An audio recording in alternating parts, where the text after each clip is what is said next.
Olá, queridos colegas nutricionistas e queridos futuros colegas estudantes de nutrição.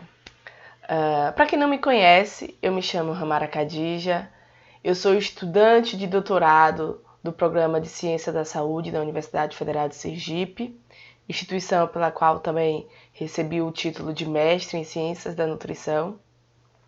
Sou pós-graduada em Nutrição Clínica, Metabolismo, Prática e Terapia Nutricional e sou nutricionista de formação. Durante esse período de vida acadêmica e pesquisa, eu venho desenvolvendo estudos que envolvem entender a relação entre a diabetes e o estado nutricional dos pacientes acometidos pela doença, especificamente considerando a vitamina D e alterações genéticas peculiares a esses indivíduos. Sejam todos muito bem-vindos a essa aula incrível com conteúdo riquíssimo que eu irei disponibilizar para vocês agora. Mas antes de tudo, eu queria alertar a vocês. O que vocês vão receber hoje aqui não é apenas uma aula, o que vocês vão assistir não é apenas uma aula. Vocês vão receber um treinamento completo e de graça sobre a avaliação antropométrica do paciente com diabetes.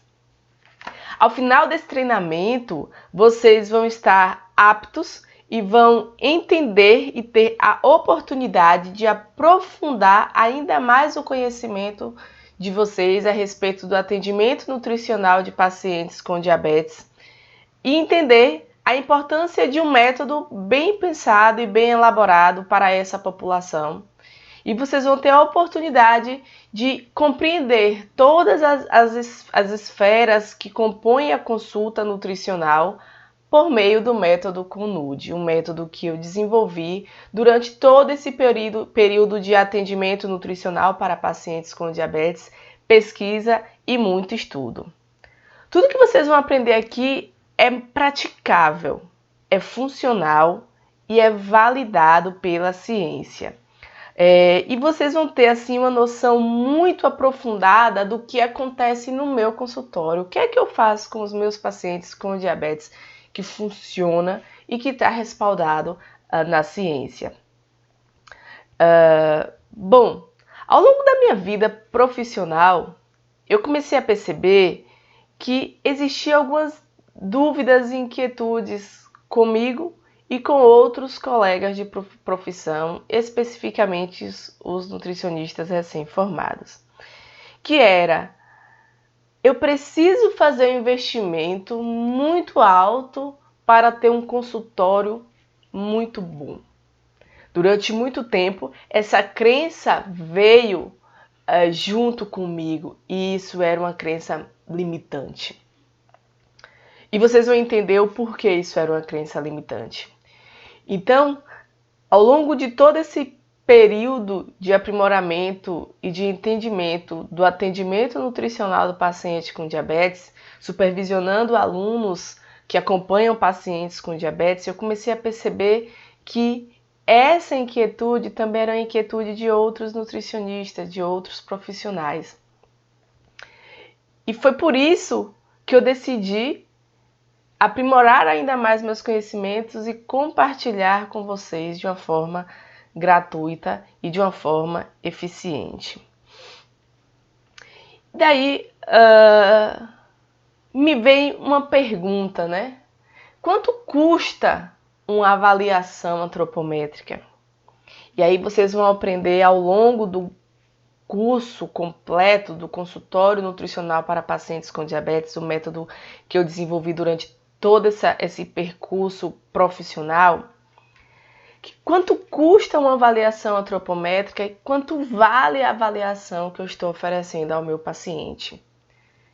Será mesmo que uma avaliação antropométrica ela custa todas as minhas reservas? Será que eu vou conseguir fazer com que ela valha para o paciente tudo isso que eu investi? E aí eu peço a vocês que vocês se perguntem isso nesse momento. Quanto vale a minha consulta como nutricionista? Quanto vale a minha avaliação antropométrica e quanto tudo isso me custa, né? Seria muito hipócrita da nossa parte acreditarmos que a gente vai viver da nutrição, mas que a gente não se importa pelo quanto custa e o quanto vale. O que é que eu ofereço ao meu paciente para agregar valor àquilo que eu estou oferecendo a ele? Então, guardem essas perguntinhas para vocês, que vocês vão conseguir respondê-las de uma forma muito mais crítica lá para frente. E uma outra pergunta: o que eu preciso ter no meu consultório, o que eu preciso fazer com o meu paciente para que minha consulta valha o que eu estou investindo nela? Então, vamos lá. Será que uma consulta, uma avaliação antropométrica, ela deve valer toda a tua finança, todas as tuas reservas? Será mesmo que é necessário a gente estar investindo em equipamentos que são cientificamente úteis, mas que na prática clínica eles podem ser dispensáveis? E é isso que vocês vão começar a entender. Se eu disser a vocês que eu não preciso investir muito para ter uma avaliação antropométrica eficiente, científica, vocês vão acreditar em mim? Bom, eu vou pedir a vocês que vocês não acreditem em mim, mas por enquanto. Porque lá no final desse treinamento, vocês vão entender que tudo que eu estou falando com vocês faz sentido, desde que a gente consiga aliar a prática e a ciência. Nós vamos conseguir trazer estabelecer boas relações e vamos conseguir trazer bons dados para o meu paciente. E daí eu só quero acrescentar a vocês que essa etapa da avaliação do nutricionista, que é a avaliação antropométrica, ela contribui muito como técnica para fazer com que o paciente tenha maior adesão ao plano alimentar proposto. E lá no método CONUD, lá no curso, eu vou ensinar a vocês como vocês trazerem o resultado disso aqui, desse momento da consulta, lá para o final da consulta e fazer com que meu paciente tenha adesão à dieta e apresente ótimos resultados. Então, a primeira coisa que eu quero falar com vocês é: não preciso de tanto dinheiro, não preciso desse investimento. Eu preciso ter uma fita antropométrica e uma balança. Isso mesmo. Vocês vão entender como vocês conseguem fazer algo muito científico e muito importante utilizando uma fita antropométrica e uma balança. Eu vou só trazer um dado para vocês. Primeiro, eu quero fazer uma pergunta que vocês respondam e vá anotando aí no bloquinho de anotações de vocês, que eu também tenho o meu aqui. Utilizando uma fita antropométrica e uma balança, nós conseguimos estabelecer peso, estatura e uma coisa muito importante, que é o índice de massa corporal. Mas eu vou deixar ele aqui em stand-by. Para o paciente com diabetes, essas três medidas, né, esses três dados que a gente consegue obter com a avaliação antropométrica, ele é muito importante. Principalmente, eu vou chamar a atenção de vocês para o peso. O peso no paciente com diabetes, ele consegue predizer muito, inclusive a capacidade funcional das células betas. É o que mostra esse estudo, que foi um estudo muito bem conduzido, né, publicado na Diabetes Care, que serviu como um estudo base para a elaboração das diretrizes dos guidelines da Sociedade Brasileira de Diabetes e do IDF. Nesse estudo, o que foi que eles buscaram entender?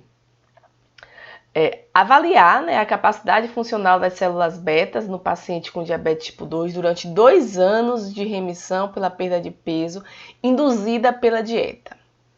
Qual a importância de vocês entenderem esse estudo? Vocês vão ver que existe uma relação estabelecida entre peso e controle glicêmico. Isso é a ciência que nos diz, tá bom? Então, eles pegaram pacientes com diabetes tipo 2, que faziam uso de insulina, que tinham normalmente aí a característica inicial desses pacientes, né, antes da intervenção. Eles eram pacientes com percentual de hemoglobina glicada acima de 12. Então, nós temos aí pacientes com glicose, com controle glicêmico bem descompensado. E eles buscavam um objetivo de perda de pelo menos meio quilo a cada 6 meses nesses pacientes. Vamos lá, o que foi que eles fizeram? Eles pegaram um grupo, que eles denominaram de grupo intervenção, e um grupo controle. Nesse grupo intervenção, nós tínhamos paciente com diabetes tipo 2, que receberam o diagnóstico há pelo menos 6 anos, né? Com idade entre 20 e 56 anos, então são adultos, com IMC variando aí de 27 a 45 quilos por metro quadrado, então a gente tem uma faixa de variação aí muito grande. Com percentual de hemoglobina glicada acima de 6,5, né? Ou se fossem indivíduos que não estivessem tomando hipoglicemiante, ou 6,1 se fossem indivíduos que estivessem tomando hipoglicemiantes orais. Esse ponto é muito importante porque ele consegue estabelecer exatamente os pontos de corte para diagnóstico de diabetes nesses pacientes. E no grupo controle, nós tínhamos pacientes sem diabetes e sem um histórico familiar, parentes de primeiro grau, pai, mãe, irmão, com diabetes, sem histórico de diabetes. Então, isso é muito importante porque já se é confirmado pela ciência que existe uma relação muito forte da característica genética do paciente com o risco de desenvolver a doença. Então, se eu consigo eliminar o fato do parentes de primeiro grau não terem a doença já diagnosticada, eu consigo entender que aquele meu paciente ele já não carrega essa característica genética de uma forma tão forte, certo?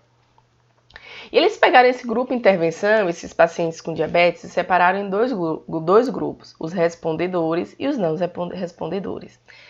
Quando a gente fala em estudos epidemiológicos que envolvem ingestão alimentar, nós precisamos identificar quem são aqueles pacientes que responderam ao questionário da dieta e quem são aqueles pacientes que não responderam, que responderam de uma forma insignificante. Por isso que eles separam esses dois grupos no grupo intervenção. Então, o que foi que eles fizeram? Eles pegaram os pacientes e suspenderam o hipoglicemiante no início da dieta. E ofereceram a dieta líquida, em média de 825 a 853 quilocalorias durante 16 semanas. Beleza. Depois desse período, eles reintroduziram a alimentação de uma forma gradativa. E em seguida, eles liberaram esses pacientes para que eles tivessem uma dieta normal, mas sob orientação nutricional. E aí eles pegaram esses pacientes após a dieta normal, né, depois que eles passaram por esse processo de transição e voltaram para a dieta normal, eles pegaram esses pacientes e avaliaram 5 meses após essa dieta, 12 meses após essa dieta e 24 meses após essa dieta. Vamos ver o que foi que eles identificaram. Primeiro, eles perceberam que no início do estudo, não tinha diferença significativa entre peso e secreção da insulina entre os pacientes conforme cada grupo. Então, os pacientes com diabetes e os pacientes sem diabetes, eles apresentavam peso e marcador de secreção de insulina meio que parecidos. Eles perceberam que na primeira fase, naquela fase de restrição calórica, os pacientes que eram não respondedores, né, que meio que omitiram um pouco mais as informações a respeito da ingestão alimentar, eles tinham uma melhor resposta de insulina na primeira fase, que foi avaliado pelo teste oral de tolerância à glicose. Eles tinham um maior percentual de hemoglobina glicada e eles tinham uma maior duração da doença, um maior tempo de diagnóstico da doença. E aí, após a intervenção, o que foi que eles começaram a perceber? Vamos pegar aqui o cursor para que vocês consigam compreender. Eles começaram a perceber que após 5 meses da intervenção, os pacientes respondedores, eles tiveram uma perda de peso bem significativa. Então, eles saíram aqui de uma média de 100 quilos para uma média de 84 quilos. Após 12 meses, eles perceberam que esses pacientes, eles aumentaram um pouquinho de peso, mas ainda assim continuou uma perda de peso significativa. Após 24 meses, eles aumentaram ainda mais o peso, mas ainda assim se permaneceu significativo. Só que se a gente observar, a gente consegue perceber que nos pacientes não respondedores, também houve essa perda de peso significativa nos 3 momentos de análise. Vamos perceber uma coisa. Com 5 meses após a intervenção, o percentual de peso perdido foi de 16%. 12 meses após 14% e 24 meses após 10,5%, mantendo um percentual de perda significativa após a intervenção. Percebemos uma diminuição significativa do percentual da hemoglobina glicada e percebemos também uma diminuição da glicose de jejum também nesses pacientes. O que é que vai contribuir ainda mais para a redução do peptídeo C, também nos pacientes que apresentaram perda de peso? Mas o que é que acontece nesses dados? A gente consegue observar que existe uma resposta aguda nos 5 meses após a intervenção. Depois, com 12 meses, a gente observa que se mantém as perdas de peso e redução do percentual de hemoglobina glicada em comparação ao baseline, mas que com 24 meses isso aumenta, mas ainda assim continua a perda de peso. Qual a importância da gente avaliar esses dados? Uma restrição calórica aguda, ela gera efeito agudo, mas a perda de peso continuada, ela contribui para a redução do percentual de hemoglobina glicada, para a redução da secreção de glicose de jejum e para a redução da secreção de peptídeo, mostrando a melhor função da célula beta. Tá? E uma menor possível resistência à insulina, já que os dados não avaliaram resistência à insulina. E aí esses dados, eles respaldam o que a Sociedade Brasileira de Diabetes nos diz, que é uma perda de peso sustentada, em média, de 7% do peso inicial após 6 meses, ou de meio quilo a 1 quilo por semana, está associada ao controle glicêmico do paciente com diabetes. Vocês vão aprender muito sobre como estabelecer as recomendações nutricionais dos pacientes com diabetes, estabelecer a perda de peso desses pacientes no curso completo do método CONUD. Lá vocês vão conseguir identificar como é que eu vou estabelecer a melhor meta para o meu paciente, lembrando que eu preciso que isso seja sustentado. Beleza. Então, professora, é simples. Pelo que você me falou aí, eu consigo pesar, medir e eu consigo traçar aí um bom plano para o meu paciente. Mas aí eu volto e vou fazer uma pergunta a vocês. Hoje a internet, tá aí para trazer informações boas e ruins a todos os nossos queridos pacientes com diabetes e profissionais de uma forma geral. Mas como é que você vai convencer o seu paciente que ele precisa perder peso para manter o controle glicêmico se ele já sabe disso? Quem não sabe hoje que a gente precisa se manter com peso adequado e que o aumento de peso está associado à diabetes? Vamos lá. Então, não é apenas o pesar e medir, é saber o que eu faço com esses dados que vão trazer resultados positivos para o meu paciente. Então, aqui é a sacada do negócio. Aqui é onde o nutricionista consegue estabelecer as melhores relações com dados obtidos utilizando a fita antropométrica e uma balança de precisão. Então, a gente consegue obter com a fita antropométrica os valores de circunferências, né? Circunferência da cintura, do quadril, do pescoço, da coxa e o diâmetro abdominal sagital. Que vocês têm conhecimento, seja da faculdade, seja do consultório, seja das pós-graduações, enfim, de onde vocês estiverem vindo nesse momento. Mas o que eu consigo extrapolar desses dados obtidos da circunferência da cintura para uma ciência mais avançada, para uma consulta mais direcionada e assertiva e científica para o meu paciente? E como eu posso utilizar isso a meu favor para fazer com que o paciente siga as orientações que eu estou dando a ele? Então, a gente consegue estabelecer o quê? Os indicadores de deposição de gordura ou os chamados indicadores antropométricos de resistência à insulina.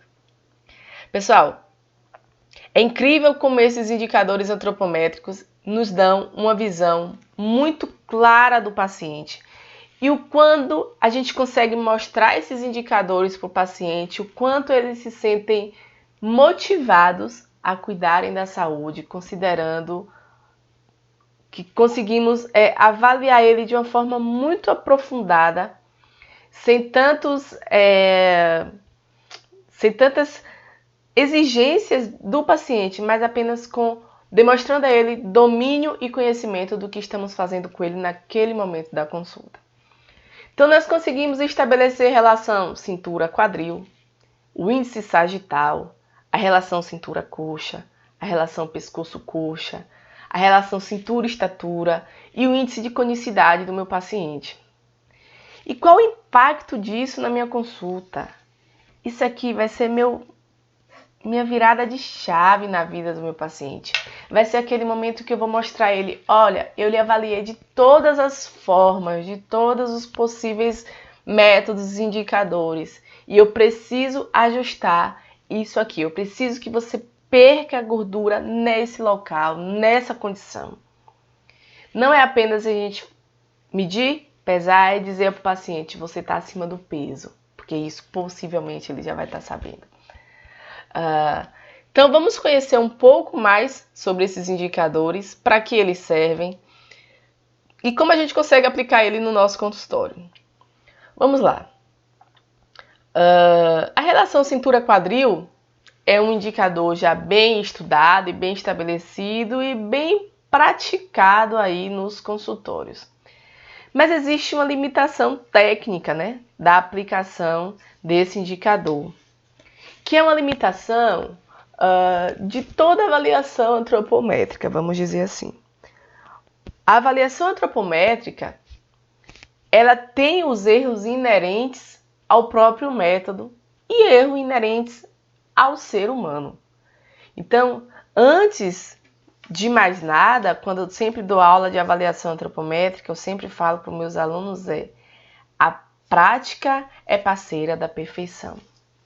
A capacitação ela vem, mas a prática é necessária, porque o nutricionista ele precisa ter precisão nas pegas, né, do paciente no momento da avaliação antropométrica. Então vamos lá, estabelecer o ponto da cintura e o ponto do quadril e uma melhor padronização anatômica da avaliação antropométrica daquele paciente. E aí vai a primeira dica. Eu sempre deixo anotado no consultório, no prontuário do paciente, a posição onde eu fiz aquela avaliação. Qual condição que estava naquele momento, que o paciente por um motivo ele veio com a calça mais grossa, se o paciente veio com a calça mais fina, se o paciente Foi difícil de identificar a circunferência da cintura, eu faço uma observação.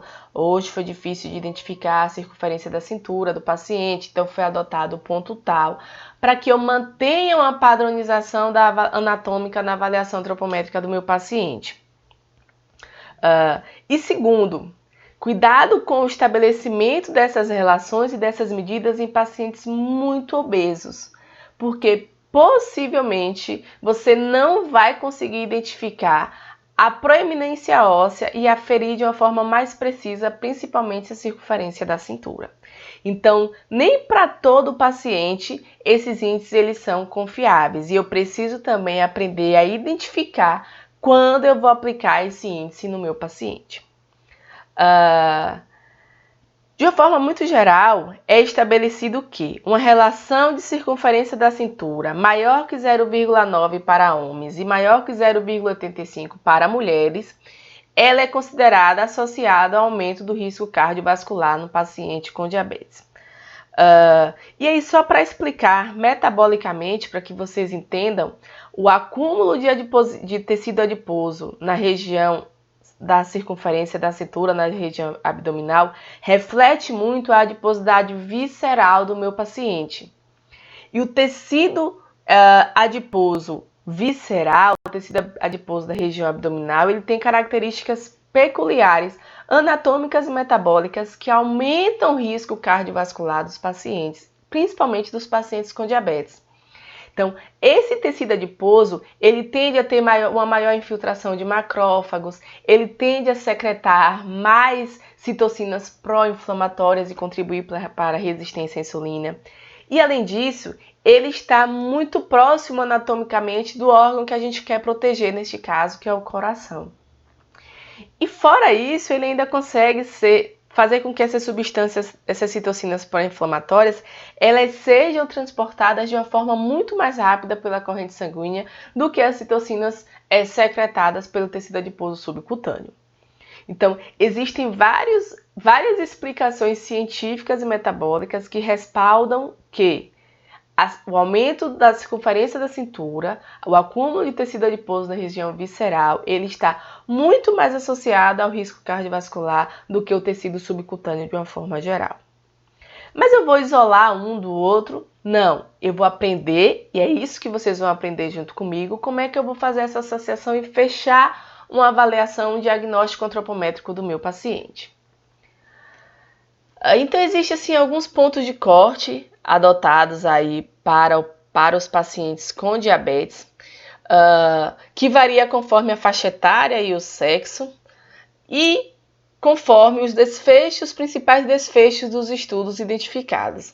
Então, por exemplo, quando a avaliação da circunferência da cintura é realizada no ponto médio entre a última costela e a crista ilíaca, em mulheres com idade de 35 a 54 anos, valor acima de 0,55 ou igual está associado com desfechos cardiometabólicos.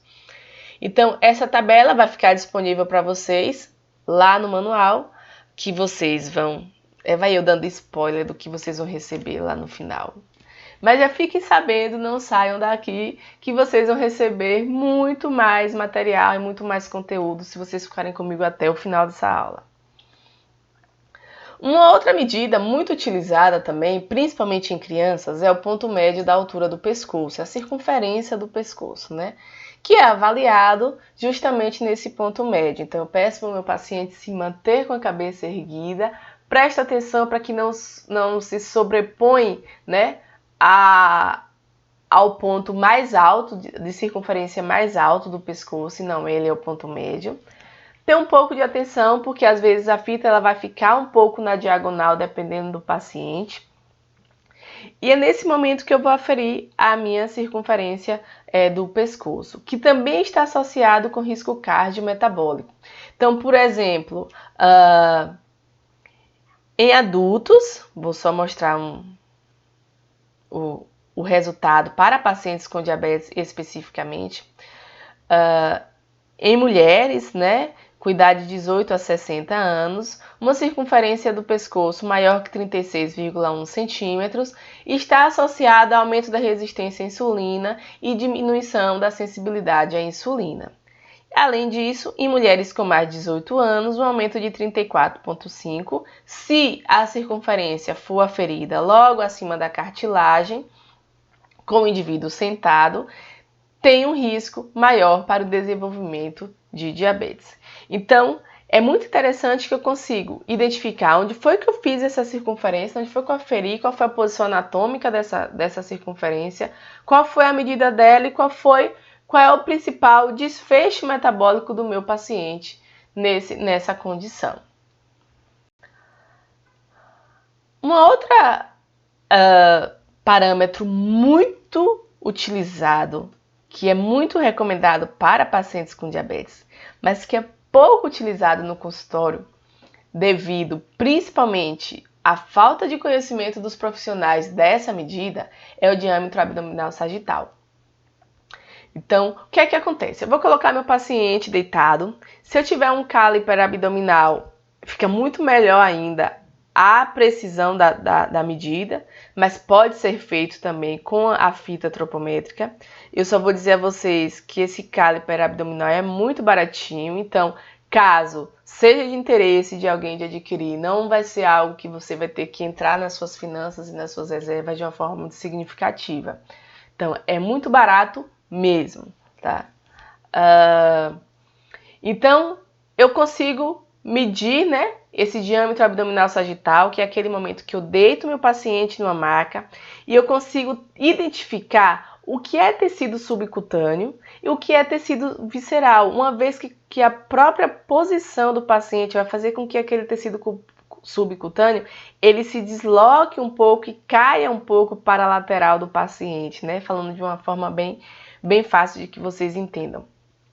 Então, por exemplo, um aumento, né, desse diâmetro maior que 20 centímetros em homens adultos está associado com resistência à insulina. Então, o principal variável de controle glicêmico, controle metabólico de pacientes com diabetes, que esse parâmetro vai nos dar, é a resistência à insulina, que é o que a gente busca muito controlar no paciente com diabetes, especificamente nos pacientes com diabetes tipo 2. Então, uma outra medida é a circunferência da coxa, e aí é só para vocês entenderem quão importante é a circunferência da coxa para pacientes com diabetes. Uma vez que eu consigo identificar, quando eu mensuro a coxa do meu paciente, se meu paciente está apresentando perda de massa muscular, que está associada aí a um aumento da secreção de insulina. Isso porque a coxa ela tem na sua maioria, né, da composição dela, o tecido muscular esquelético, né, o fêmur, depois, e o tecido adiposo subcutâneo e intramuscular. Mas vale lembrar que o tecido adiposo subcutâneo na coxa, ele não é predominante, diferente da circunferência da cintura abdominal. O aumento da circunferência da cintura abdominal é predominantemente diante do aumento do tecido adiposo. E na coxa, o que a gente vê normalmente é o aumento da musculatura esquelética, considerando principalmente a participação, né, da musculatura esquelética na composição geral da coxa. Então, a coxa ela é sempre uma medida muito importante e ser comparada com as medidas abdominais, porque ela de fato vai me dizer, olha, meu paciente ele está apresentando um aumento de tecido adiposo, principalmente na região visceral, e isso está associado com resistência à insulina. Associado a isso, o meu paciente está apresentando também perda de massa muscular, que está associado ao aumento da síntese da secreção de insulina para compensar esse processo de resistência à insulina.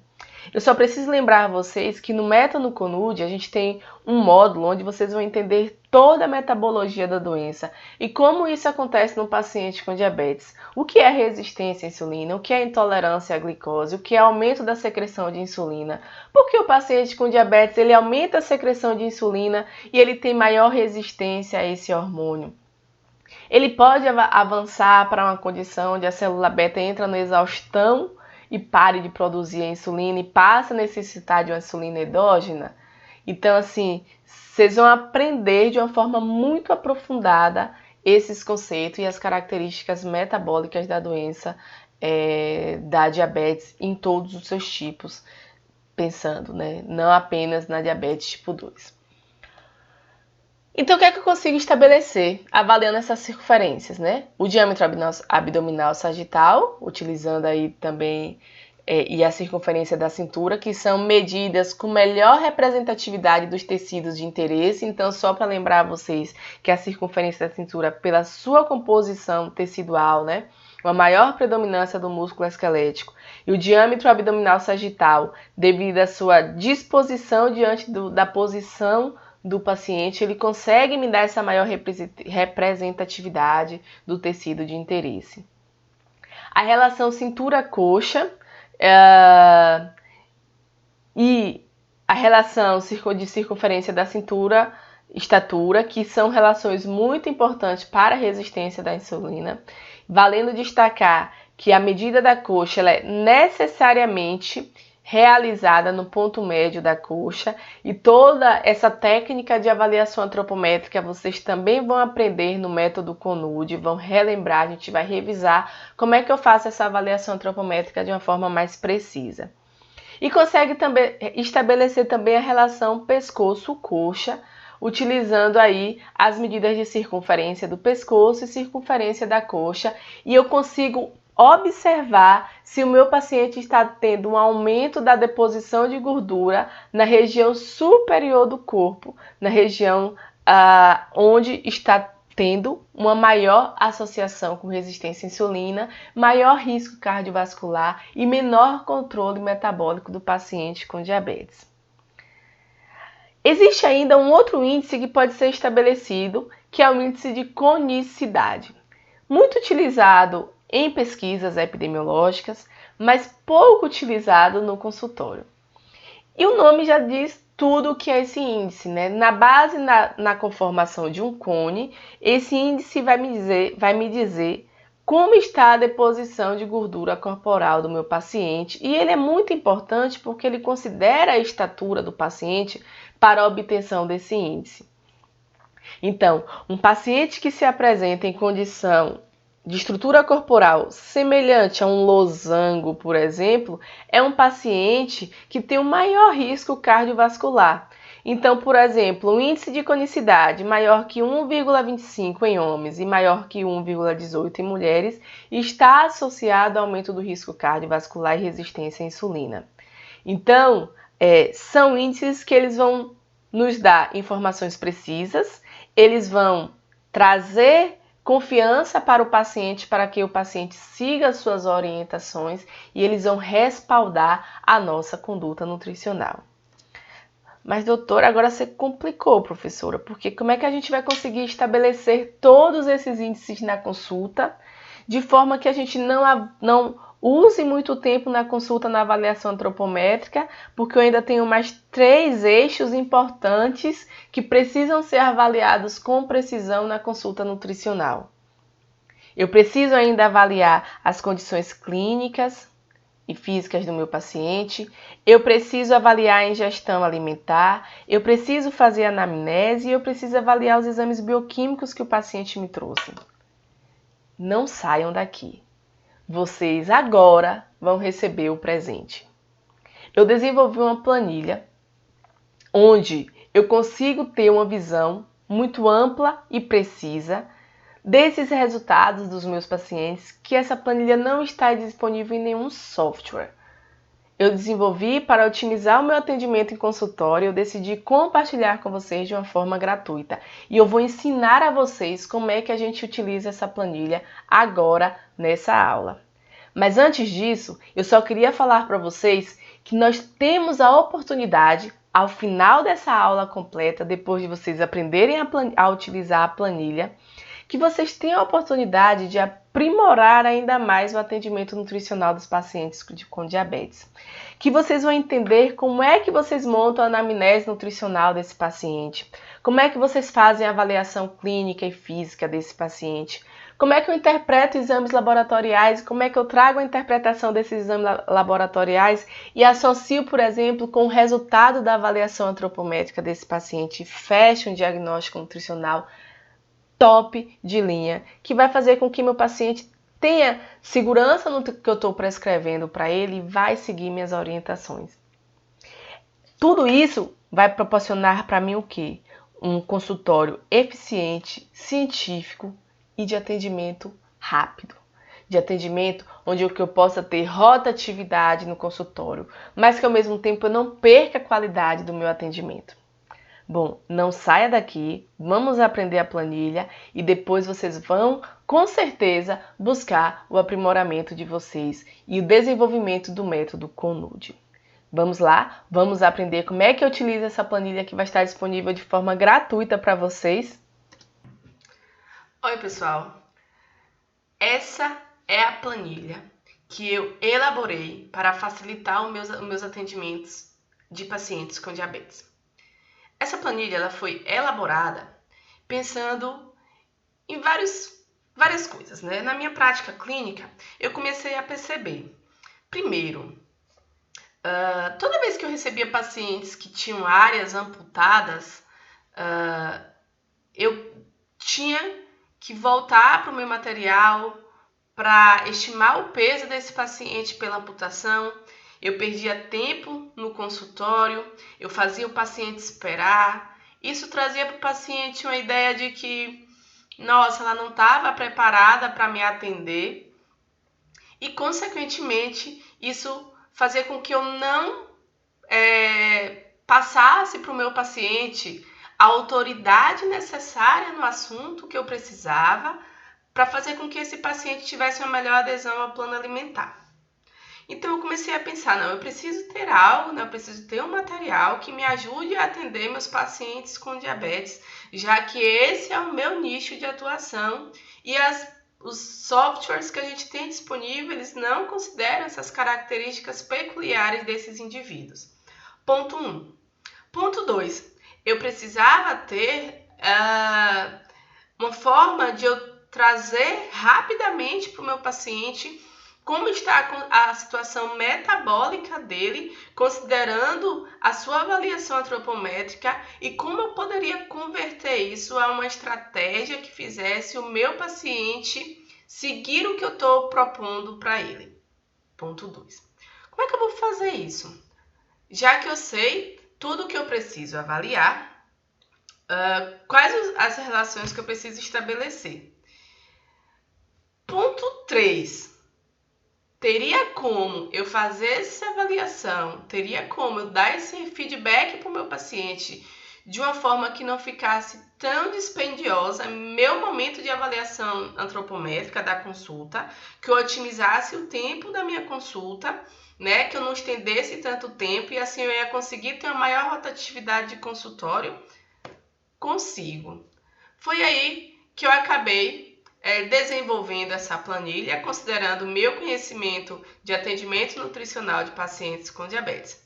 É uma planilha muito autoexplicativa, onde já simulei aqui um momento de atendimento. Então, vamos atender um paciente hoje, é um indivíduo do sexo masculino, com 65 anos de idade, com 70 quilos, 1,74 m.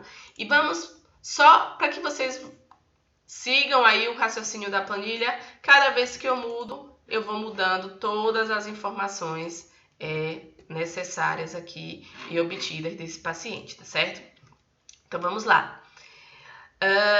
Esse paciente é um paciente que ele não está acamado, então eu consegui mensurar aí a estatura do meu paciente, então eu não preciso de altura do joelho, eu não preciso de semi-envergadura para estimar a estatura desse indivíduo, mas caso eu precisasse, essa planilha também já me traz essa possibilidade.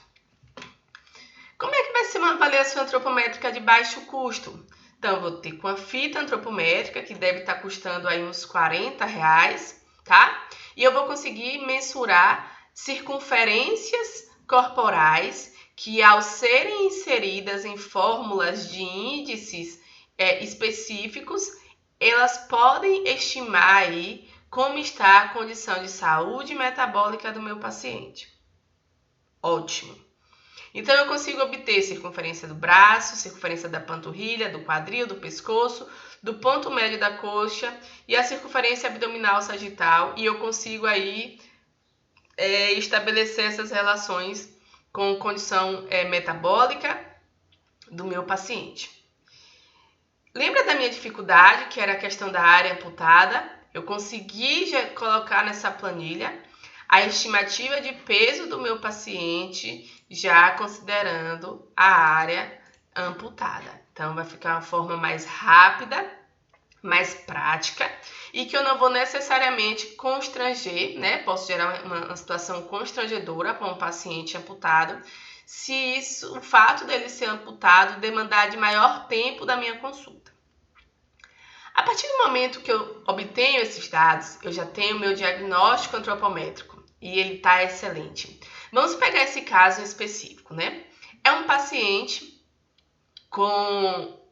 idoso, né, com 65 anos, e que no primeiro momento a gente já tem aqui a informação de que é um paciente com baixo peso. Nossa, pelo IMC eu tenho um paciente com baixo peso, tá? Mas vocês sabem de um processo comum ao envelhecimento, que é a sarcopenia, e que a obesidade sarcopênica é algo presente nos idosos, que contribui aí para a resistência à insulina, o risco de desenvolvimento da diabetes tipo 2 e de doenças cardiovasculares. Nós falamos muito sobre isso quando a gente vai falar avaliação antropométrica de idoso lá no nosso curso do método CONUD, tá ok? Lá nós conseguimos aprofundar essa avaliação antropométrica e a interpretação desses resultados para cada faixa etária. Esse paciente é um paciente que, mesmo apresentando IMC, ele tem características claras da obesidade sarcopênica. Ele é um paciente que ele apresenta um acúmulo de gordura na região abdominal, então ele tem uma circunferência da cintura elevada, mostrando um risco aumentado de doença cardiovascular conforme a circunferência da cintura. Quando eu estabeleço a relação dessa circunferência da cintura com a estatura desse paciente, eu consigo identificar, confirmar, né, que esse paciente tem um risco elevado de doença cardiovascular. E quando eu estabeleço a relação com o quadril, esse risco novamente se confirma. Vamos lembrar aí que é um paciente do sexo masculino e que o acúmulo de gordura na região abdominal em indivíduos do sexo masculino é muito mais comum do que em mulheres por conta da característica hormonal de cada indivíduo. E aí, quando eu estabeleço a relação dessa circunferência da cintura com a coxa, eu consigo confirmar resistência à insulina. Então, eu consigo mostrar também que esse paciente tem um acúmulo de gordura na região abdominal, em detrimento da perda da massa muscular, em detrimento da massa muscular pela circunferência da coxa. Então, se a gente for pensar que a composição da coxa é basicamente mais músculo, né? Basicamente músculo e o fêmur, comparado à circunferência da cintura, e esse paciente ele tem uma circunferência da cintura muito elevada, uma circunferência de coxa muito pequena, está mostrando que, meu paciente está perdendo massa muscular e meu paciente está acumulando gordura na região abdominal. É um paciente com 65 anos e que está com IMC abaixo do peso. Nossa, confirma aí uma resistência à insulina. Se eu estabeleço ainda a relação entre a circunferência da cintura da coxa com o pescoço, eu confirmo aí o acúmulo de gordura na região do tronco, que mostra que esse paciente é um paciente sim com síndrome metabólica. Então é um paciente com resistência à insulina, é um paciente com valores de glicose que estão elevados, com percentual de hemoglobina que está elevado, com triglicéridos que está elevado, e é um paciente com alto risco cardiovascular, de acordo com todos os índices que associam aí, né, a distribuição de gordura, o acúmulo de gordura, a avaliação antropométrica com o risco de desenvolver doença cardiovascular. Ótimo. Agora eu preciso, no mesmo momento da consulta, já mostro tudo ao paciente e digo, olha, nós conseguimos reverter tudo isso aqui com a alimentação e com o exercício físico. Você está disposto? Olha o quanto risco você está tendo por apenas circunferências, observadas aí só por circunferência, só pelo que está compondo o teu corpo. Esse paciente ele vai se assustar no primeiro momento e ele vai aderir ao que eu estou propondo, tá? Para facilitar ainda a minha vida, eu vou sentar com esse paciente e já estimar a necessidade energética dele, tá?